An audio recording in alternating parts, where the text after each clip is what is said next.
নমস্কাৰ, আপোনালোক সকলোকে অতি গুৰুত্বপূৰ্ণ খবৰ এটালৈ স্বাগতম জনাইছোঁ। খুবেই ভাল খবৰ এটা বুলি ক'ব লাগিব, যিহেতু এডিআৰই পৰীক্ষা APSC আৰ্হিত পতাৰ কথা আলোচনা হৈ আছিল।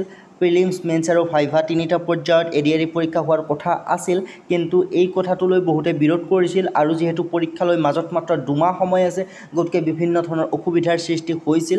চিলেবাছ সম্পৰ্কেও 2 মাহত চিলেবাছ কমপ্লিট কৰিব পাৰিব নে নোৱাৰে, এই বিষয়ে বহুতৰে মনত কৌতূহল হৈছিল। গতিকে এতিয়া চিন্তাৰ বিষয় নাই, মুখ্যমন্ত্ৰীয়ে এটা ইতিবাচক সঁহাৰি জনাইছে।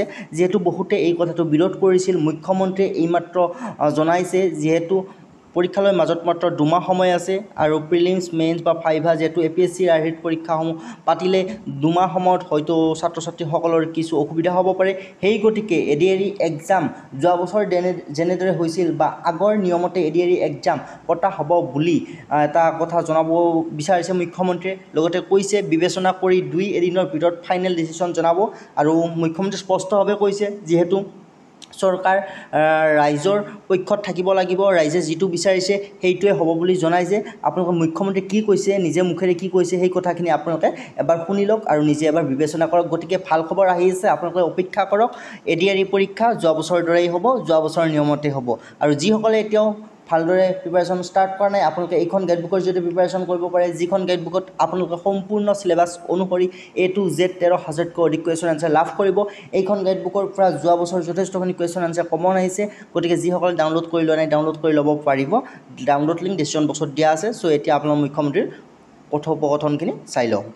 ফেচবুক লাইভত এটা কথা উল্লেখ কৰিছিলোঁ যে অসম চৰকাৰৰ তৃতীয় আৰু চতুৰ্থ শ্ৰেণীৰ যি পৰীক্ষা হ'ব, তাত আমি লোকসেৱা আয়োগৰ আৰ্হিত প্ৰিলিমছ আৰু মেইনছ আমি অনুষ্ঠিত কৰিম।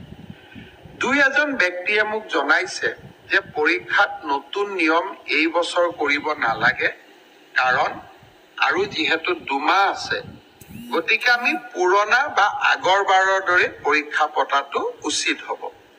আমাৰ চৰকাৰখনে সদায় ৰাইজৰ কথা শুনিবৰ বাবে চেষ্টা কৰে, কাৰণ আমি বিশ্বাস কৰোঁ লাও যেনেকে পাতৰ তলত থাকে, চৰকাৰো ৰাইজৰ তলত থাকে, ৰাইজৰ ঊৰ্ধত নহয়। যিসকলে মোক এই পৰামৰ্শটো দিছিল, 2-এজনে অলপ গালি গালাজো কৰিছে আৰু কিছুমানে ভালকৈ পৰামৰ্শটো দিছে। গালি গালাজ কৰা সকলকো মোৰ মৰম জনাইছোঁ আৰু ভালকৈ কোৱা সকলকো মোৰ সন্মান জনাইছোঁ। আপোনালোকৰ পৰামৰ্শ অহা 2-3 দিনত আমি বিবেচনা কৰিম। আৰু যিহেতু পৰামৰ্শটোত মেৰিট আছে যে হয় 2 মাহ থাকোঁতে পৰীক্ষাৰ পেটাৰ্ণ এটা সলনি কৰিব নালাগে, বিষয়টো আমি ডেফিনেটলি আমি বিবেচনা কৰি অহা 2-3 দিনতে আপোনালোকক ইয়াৰ সিদ্ধান্তৰ বিষয়ে মই অৱগত কৰিম। আজি দিনটোত ছাত্ৰ